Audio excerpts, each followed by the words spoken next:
How the ANC found its backbone. Hi there. In this week's edition of The Wrap, we tell you how the ANC finally found its backbone and suspended Ace Magashule. We also examine the likelihood that the COVID variant wreaking havoc in India could find its way here and introduce you to the DA's rather promising mayoral candidates in Gauteng. So, let's dive into your weekly Simply News update, brought to you by me, Verashni Pillay, and the Explainer Kurza team. First up, our take: South Africa on high alert. South African authorities are on high alert after three travellers who came from India via Doha to Durban's King Shaka International Airport tested positive for COVID-19. Fortunately, the trio were not carriers of the variant that's wreaking havoc in India right now. If you haven't heard about it, it's scary stuff. Bodies are being burnt in mass graves. People are lying in the street trying to get help. There's no oxygen to be had. So, of course, people were pretty scared when these people from India arrived here with COVID. Two of the travelers were asymptomatic and are in isolation. The other is in isolation at a health facility. At the same time, crew members from an Indian bulk cargo vessel docked at the port of Durban are being isolated after one of their number died. Health Minister Zweli Mkhize confirmed on Wednesday that the double mutant variant has not been detected in South Africa. That's a relief. But just in case, the Department of Health is seeking advice from the Ministerial Advisory Committee on how it can appropriately prevent that damaging variant from entering South Africa. This is what we know so far. There are no direct flights from India. This, however, does not mean that Indian nationals cannot enter South Africa. Travelers could come here via other countries like the United Arab Emirates, for example, or Doha, like the previous guys did. Also, ports of entry are a major concern and are being dealt with urgently, Mkhize said. He said that stringent containment procedures are used to minimize the importation of COVID-19. Authorities are also on high alert over variants of concern from other countries. Some members of the MAC are calling for tighter travel restrictions from India, especially ahead of a possible third wave in South Africa. Now, although things have been pretty calm here, the health department has warned that there has been a significant increase in cases, especially in Gauteng, which could result in a third wave. And although Mkhize said South Africa is capable of dealing with the burden of new harmful variants, it's important to note how things are devastatingly panning out in India, whose government took its eye off the ball when the first wave wasn't as bad as they feared. Moving on to the big story, the ANC in suspense. We've been telling you about this since last year, and it's finally happened. The ANC has suspended its Secretary General, Ace Magashule, after an exhausting back and forth. Some background. Magashule had until 30th April to step aside from his role, but predictably he did not, instead creating endless political drama you've no doubt heard all about. This comes after the ANC said at its 2017 conference that members charged with corruption should step aside while matters are investigated as some temporary measure. This isn't a new rule, but it was revived in an attempt to clean up the party's battered image. Now, Magashule was one of 30 members affected, because he faces criminal charges relating to a 225 million rand asbestos project in the Free State, which happened under his watch when he was head of that province as premier. They were meant to remove the asbestos and they didn't. Cue lots of filtering of money to different people, and he's being charged for fraud, amongst other things. That trial is ongoing. But back to the ANC, the rest of his peers in the ANC's top six leadership found their backbone after he missed the deadline to step aside. They apparently met over the weekend and discussed what to do, and on Wednesday, the ANC's Deputy Secretary General, which is essentially Magashule's deputy, Jesse Duarte, issued him with a notice of his temporary suspension, which came into effect on the 3rd of May, so earlier this week. This means that Magashule may not carry out his responsibilities as SG, may not represent the party publicly, nor mobilize ANC structures, which is what he was kind of doing to defy this whole thing. He will still get paid though. His salary is a whopping 133,000 Rand a month. Yep, I think we're all in the wrong industry. However, this move cements Ramaphosa's influence over the party, as many have been questioning whether he really has the political clout. You'd think that all of this would come as a blow to Magashule, but boy, do we have news for you. He then said that with the powers vested in him as Secretary General, he would, wait for it, suspend the president of the ANC, not to mention our country, Ramaphosa. As broadcaster Ashraf Garda put it on Twitter, that's like the player giving the referee a red card in response to the red card he had received. South Africa is alive with possibilities. We can't help but agree. Magashule also, as part of his little fight back, hit back at his deputy, Duarte, saying she did not have the authority to issue him with a suspension, adding that until his appeal had been heard, his, and I quote, suspension is thus wholly suspended.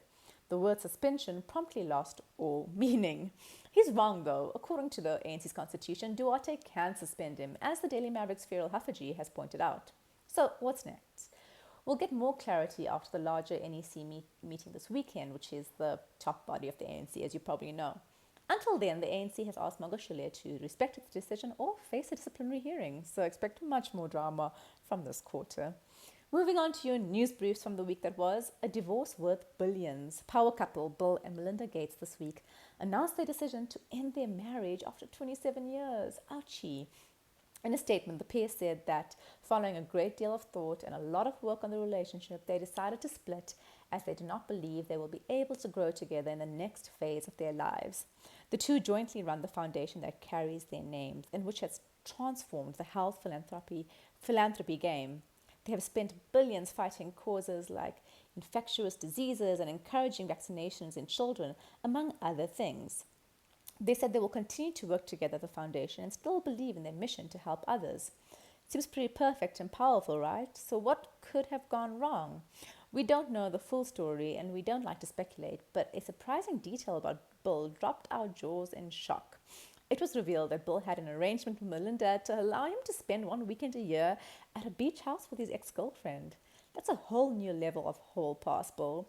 But as the many memes have put it, we're sorry that their relationship didn't excel as you may have wanted it to, and we hope they both have a better outlook. Word. Look out for more of those terrible Microsoft memes related to this news. And in some financial news, when the pandemic hit, did you have a plan for your finances, especially knowing that you could lose your job or have your salary cut? Or did you continue spending thinking you'll always have money in the bank? It seems more of you did the former.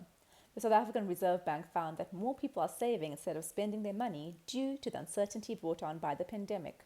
This is unusual given South Africans' usually lazy attitude towards savings. One analyst pointed out that with the prospect of growing unemployment and a shrinking economy, South Africans who could afford to save did exactly that. The data showed that savings increased by 3.36 percentage points from February last year to February this year.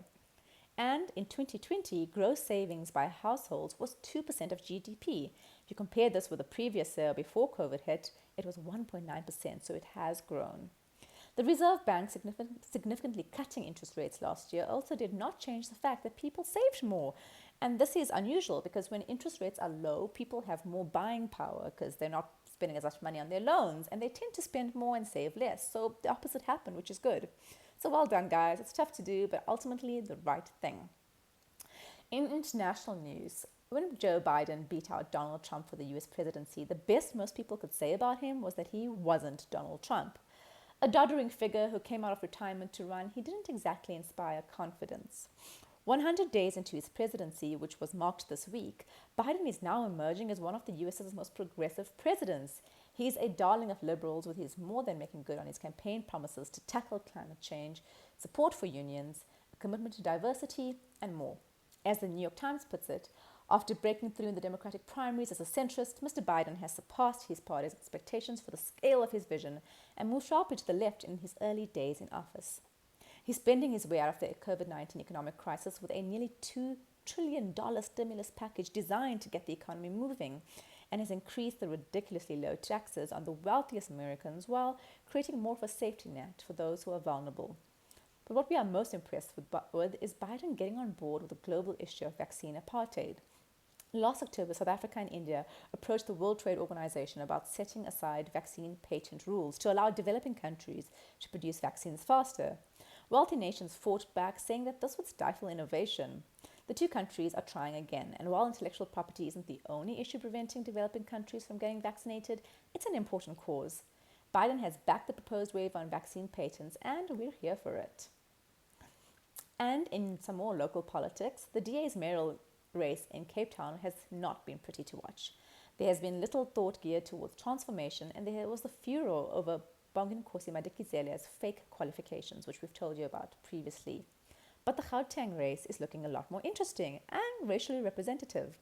In Swane, Sylvester Pokoje is challenging the incumbent, Randall Williams, who is a favorite of the party and is probably going to win. But what's been nice to watch is both stating that they're friendly and wishing each other the best of luck. If only all of politics was so polite. In Johannesburg, Leah Knott is going up against Mpho Palatse. Knott is the former MMC, which is sort of like a city minister for economic development.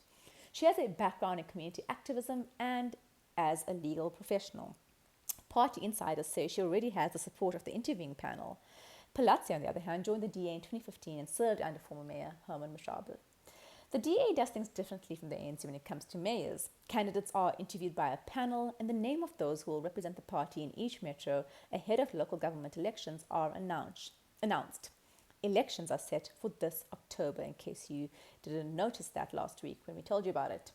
Before 2016, this approach was largely wishful thinking on the DA's part, as it was unlikely to win outside of Cape Town. But that all shifted in 2016 when the party scored major metros in coalitions, putting several of its mayors in power. It was a sea change in South African politics to have the opposition ruling in so many key metros, and it was quite an exciting time. But unfortunately, most of those alliances fell apart. It will be interesting to watch how the DA performs this time around, but indications from recent by-election results, which are sort of local ward elections that happen between major elections, don't look promising. They're kind of a litmus test of what the voting population are thinking, and it increasingly seems the party has alienated many voters of colour with its swing to the right at a national level. Local candidates, no matter how deserving, may be punished for it. In some tech news, it lately feels as though we're seeing more and more targeted adverts like products you happen to Google than actual posts from people you follow on social media. Apple has decided to put an end to this form of data-driven advertising by giving its users a clearer chance to say no to the activity being tracked online. With its new iOS update, before you use an app, a notification will pop up asking if you would like your information to be shared with third parties such as advertisers. While the update has been a bit buggy, it's a game changer where privacy policies are concerned. Apple is betting on consumers increasingly caring more about their privacy, and of course, the likes of Facebook, which could lose billions, are not happy about this. Small businesses and retailers may also face the consequences of these software changes because those targeted ads do tend to sway us towards buying something. While we're here on tech news, remember the privacy changes that WhatsApp announced in January that had lots of people in a tiz? Those come into effect on 15th May. But as we mentioned before, nothing much is really changing, and it's aimed mostly at business accounts as WhatsApp further integrates its service with its owner, Facebook. Although it is a concern that WhatsApp shares some of our information like your phone number, transaction data, information on how you interact with others, including businesses, we can assure you that both WhatsApp and Facebook cannot read your messages. If you have not accepted the new terms, you'll have to jump to another platform that cares about privacy. Popular options include Telegram and Signal, which is said to be the most secure of the two. Local player Moya, which is data-free, is also an option. And onto some concerning local news. Day zero is looming in Gqeberha, formerly Port Elizabeth in the Eastern Cape, due to a long drought and poor management and infrastructure. The dam, which farmers rely on and which supplies about 20% of its capacity to Gqeberha, is currently 4.59% full. Once the dam levels reach 3.1%, the water level is below the sluices and cannot be pumped out.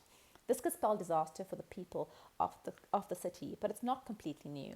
After 6 years of drought, the whole Kucha subsystem that supplies the larger Nelson Mandela Bay Metro is down to 13% of its capacity. Water and Sanitation Minister Lindiwe Sisulu is looking for solutions to the water issue in the region, saying that a desalination plant would be ready next year, plus there are plans to repair leaking pipes. But then it could be too late. People in the city's townships will suffer the most, and what Gqeberha needs is quick and efficient intervention. Could this be a job for those overpriced Cuban engineers that the department controversially brought in? We hope so. And finally, teeth have become the new boob job. Remember how we told you the Zoom boom had resulted in more people wanting to undergo plastic surgery because they've seen their faces more often? Clearly, without enough to do at home, people are now looking to improve the appearance of their teeth, especially with all that fake smiling we have to do in meetings. Toothpaste is no longer just toothpaste, it's a lifestyle. Brands like Spotlight, Kendall Jenner's Moon, Better and Better, and others have developed toothpaste that costs 700 Rand each. We're serious. Plus, people have turned to using a blue light to participate in a teeth whitening challenge on social media. Becoming an oral care influencer is very much a thing right now, and brands are playing into it by making products eco-friendly with cute packaging that appeals to millennials and Gen Zs who want to make a good impression in their selfies. Whatever will brands try to make us feel insecure about next? That's it from us at The Wrap, a product of Explained at Koza. Simple news summaries for busy people. Remember to share the love, tell your friends to sign up for the updates at explained.koza/subscribe. Till next time, goodbye from the team.